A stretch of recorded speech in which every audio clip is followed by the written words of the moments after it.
वन्देऽहं श्रीगुरुं श्रीयुतापदकमलं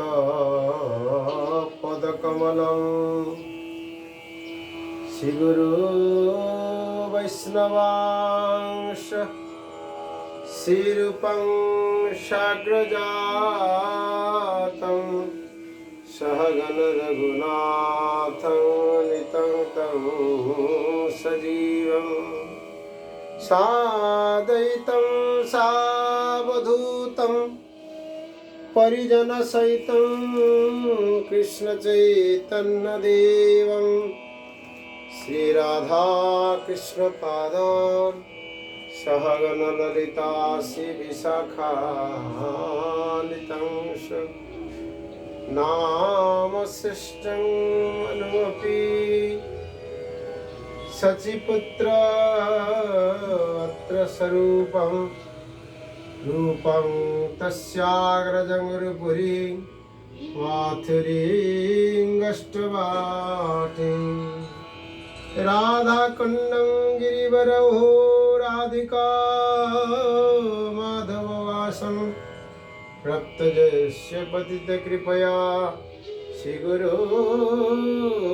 तन्नतस्मि अज्ञानं तिमिरन्धस्य ज्ञानाञ्जनशलाकया चक्षुर्मिलितं येन तस्मै श्रीगुरवे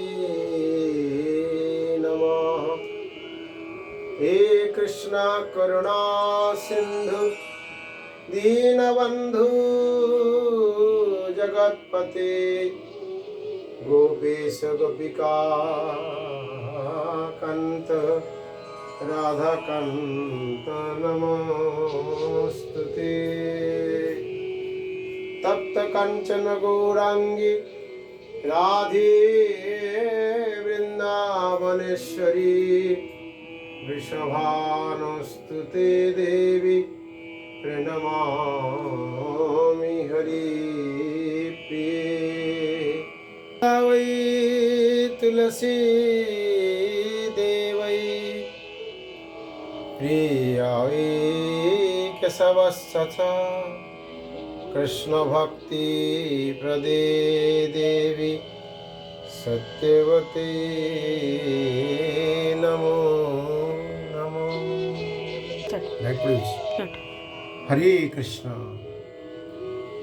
श्री कृष्ण चैतन्य प्रभु नित्यानंद श्री अद्वैत गदाधर शिवासादि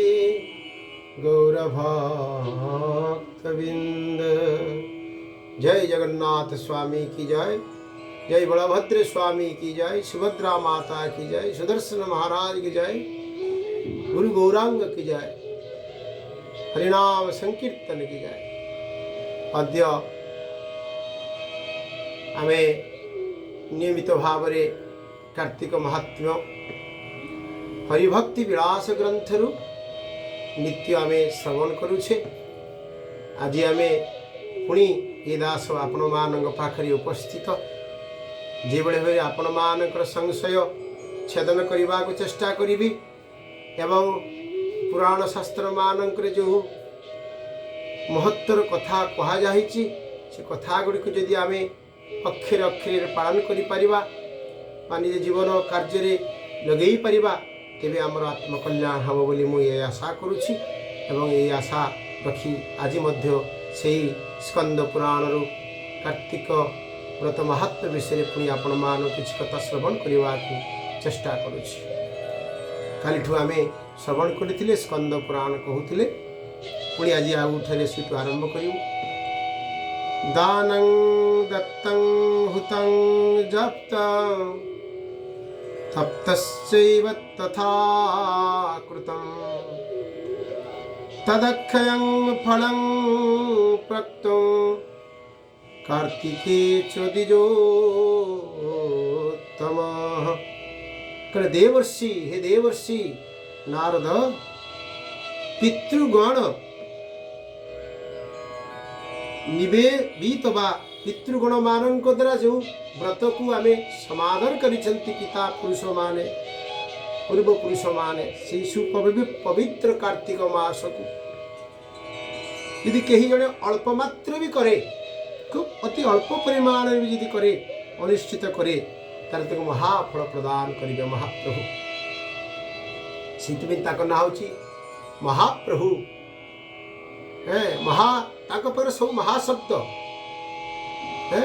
दांड बड़ दांड हृदय बड़ दांड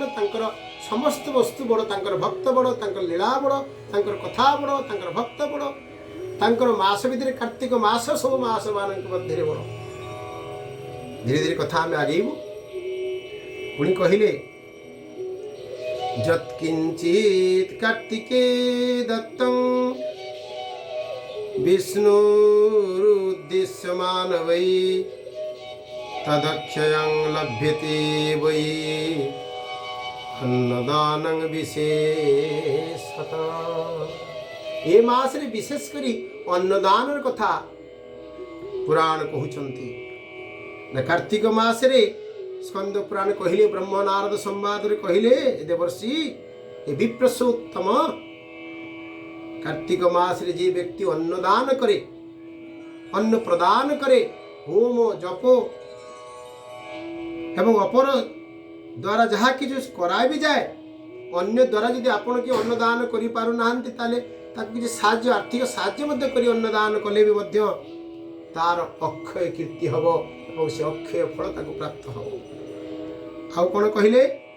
नहीं कार्तिक मास रे हरि उद्देश्य भगवान हरिंक पाई जहाँ किछु दान करा जाए विशेषित भाव रे अन्नदान महिमा कथा कहते ता अक्षय फल प्रदान करिथा। आउ टिका में आगु जीवा कार्तिके जो करोत्येवं केशव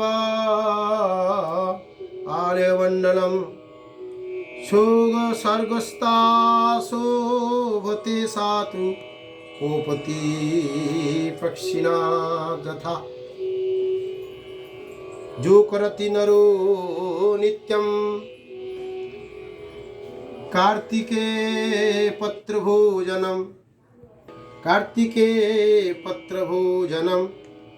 न सदुर्गतिं माप्नोति यावत् इंद्रियचतुर्दश। सुंदर कथा कहले कार्तिक मासे स्वस्तिका अनुष्ठान अर्थ जो माने ठाकुरंक घरे बा आपणकर जो ठाकुरंक घर अच्छी बा ठाकुर जो गोटे घरटे करिसंती सेही घरे निज निजर आराध्य देवता स्थापना करिसंती से आराध्य देवतांकर घरे भितरे ठाकुर विचरण करती बा ठाकुर यदि विलास करती जहाँ आप अनुमान करुँच से स्थान मानक ठाकुर स्वस्तिक चिन्ह अंकन करेंगे शंख चक्र गदा इत्यादि विभिन्न झुटी अंकन करेंगे ठाकुर से विचरण करेंगे एवं से स्थान रे स्वस्तिक चिन्ह इत्यादि मंडल रचना करेंगे। शास्त्र कहले यही मंडल रचना कले कौन पाइबे ना अग्निहोत यज्ञ जो फल प्राप्त हुए से फल आपण पाइबे। आउ कौन कहले जन्म प्रभृति जं पापं मानवैश्च कृतं भवेत् तं सर्वं नाशमाप्नोति ब्रह्मपत्री शुभोजन। आहा गोटे सुंदर कथाटी कहले आपण मानक जनवाई चाहूँगी आज कलिर कराल बा कलिर एते प्रबलता आसिलानी जे आज मनीष आज निजर ज्ञान हित ज्ञान गुरु लघु किछि ज्ञान नहीं ना तार आहार शुद्धि अच्छी ना खाद्य जेटा कहूँ खाद्य शुद्धता अच्छी ना वस्त्र शुद्धता अच्छी ना वाक्यर शुद्धता अच्छी आज कौन सी व्यक्ति शुद्धता ना से शास्त्र कहते कौन श्रीमद् भागवत सुंदर भाव में कहते आहार निद्रा भय मैथुन सामान्यमेतात पशुभि नराणाम। जो व्यक्ति पाखे आहार श्रृंखलित नाही निद्रार श्रृंखलित नाही भयर श्रृंखलित नाही आहार निद्रा भयर श्रृंखलित नाही मैथुन तार श्रृंखलता नाई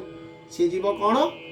ना भय मैथुन सामान्य मेतात पशु भी नराणाम शास्त्र कहले से नर रूपक पशु आपण मानक मु कहू नहीं क्षमा करिवे मु आपण मानक पशु कहू नहीं जो मानकर आहार निद्रा रे पशु मानक पाखरे आहार निद्रा रे कोडी श्रृंखला न था जोटी जहा पांती खांती जोटी जहा पांती जो जगह तांग पई सुखप्रद हो से जगह शयन करती आ जो जगह तांको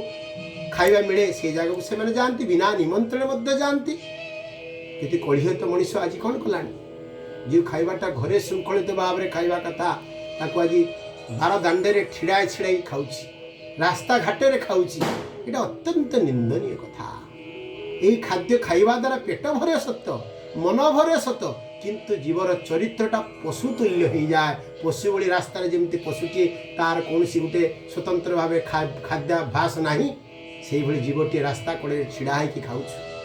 एत दुर्गति जीवर कहीं यार प्रकृत कारण हूँ भगवत सेवार विमुखता हवा शास्त्र कहली व्यक्ति मैंने धीरे धीरे धीरे धीरे नरु पशु तुल्य हो पशु पर्यंत पशु पाखे क्षमा अच्छी दया अच्छी पशु केवे हो तो न रही पारे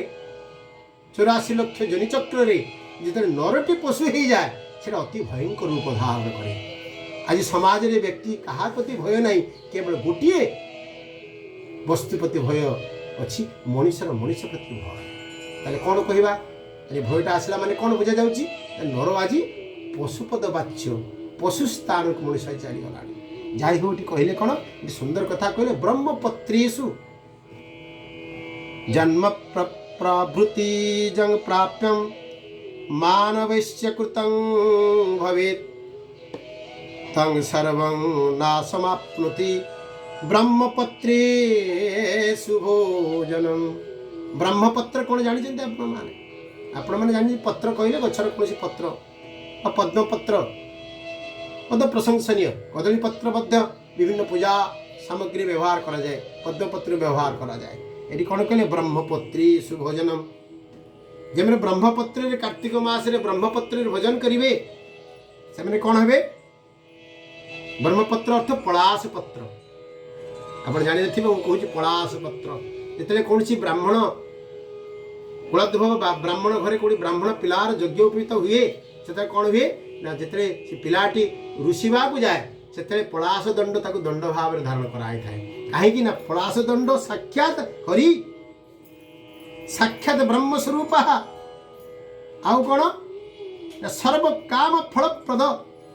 सर्वतीर्थ फलप्रद तेणु सी हूँ साक्षात ब्रह्म स्वरूप तेणु पलाश पत्र भोजन जी व्यक्ति ये मास ब्रह्मपुत्रेषु भोजनम सर्व काम फलम तस्य सर्वतीर्थ फलं लभेत सबु तीर्थ फल ताको मिल सब सर्व काम फलप्रद हम आउ कौन कहले ब्रह्मचर्य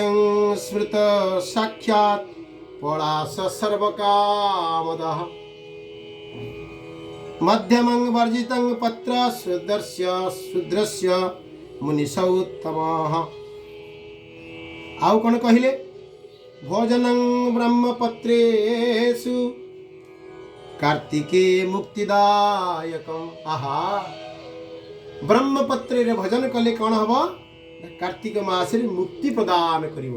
देख गोटे पत्रटीए सी भी जीव को मुक्ति प्रदान कर क्षमता रखे से साधारण पत्र से